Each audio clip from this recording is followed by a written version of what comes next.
अस्सलामुअलैकुम, कैसे हैं मेंबर्स।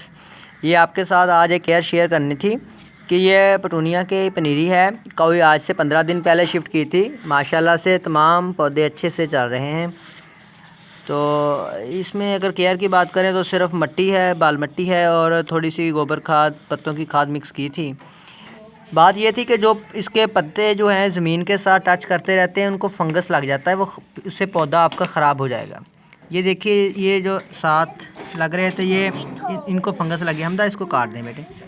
या ऐसे आपने कैंची के साथ ख़राब लीव्स जो हैं ये काट देने हैं। कोई पनीरी शिफ्ट करने के 10, 12, 15 दिन बाद ज़्यादा एक ही पौधे के ज़्यादा पत्ते ख़राब हो जाएं तो पहले दिन 1-2 काट दें, फिर अगले दिन काट दें। तो ये देखिए, ऐसे आपने इनको काट देना। ये काटने के बाद ये देखिए, जो ख़राब पत्ते थे इससे पूरे पौधे जो है ना आपके वो फंगस का शिकार हो सकते हैं।